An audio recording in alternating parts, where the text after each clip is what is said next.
Hello, नमस्ते जी। मैं योजना गरज स्मिथ संस्थापन की संस्थापिका।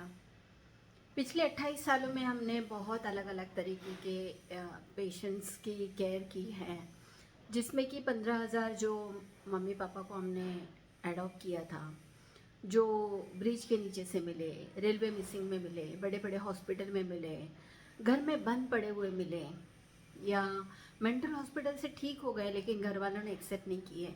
ऐसे अलग अलग तरीके से फिजिकली, मेंटली, मॉरली और फाइनेंशियली डिपेंडेबल पेरेंट्स को हमने अडॉप्ट करके उनका लास्ट एंड तक उनका केयर किया है। इन सभी में बहुत सारी रेयर डिसीज़ भी थे, जो डिज़ीज़ अपने पूरे वर्ल्ड में कहीं नहीं दिखाई देती थी। ऐसे ऐसे डिज़ीज़ को हमने हैंडल किया है, टिल एंड तक उनको बहुत सपोर्ट दिया है।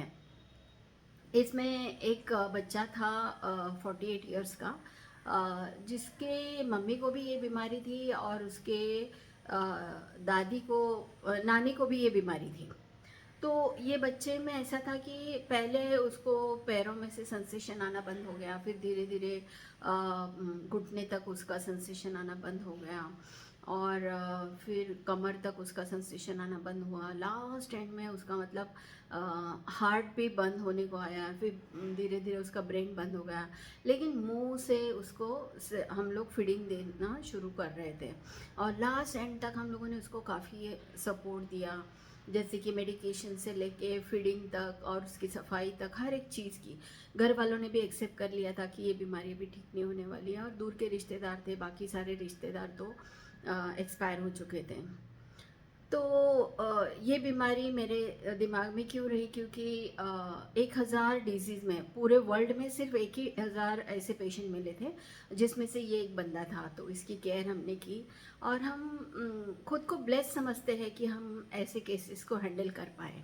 ऐसे ही बहुत सारे केसेस थी जो कोमा में थे, सेमी कोमा में थे। कोमा में से बाहर लाना, ये हमारे लिए बहुत टास्क भी था, और बहुत अच्छी तरीके से हम लोगों ने उनको हैंडल भी किया। तो फीलिंग सो ब्लेस। 15,000 लोगों को आज तक हम लोगों ने जब ड्यूटी दी, तो हमें ऐसे लगता है कि शायद भगवान हमारे ज़रिए से कुछ अच्छा काम करवा रहा है। सो सारे यूनिवर्स को धन्यवाद, धन्यवाद, धन्यवाद। Thank you.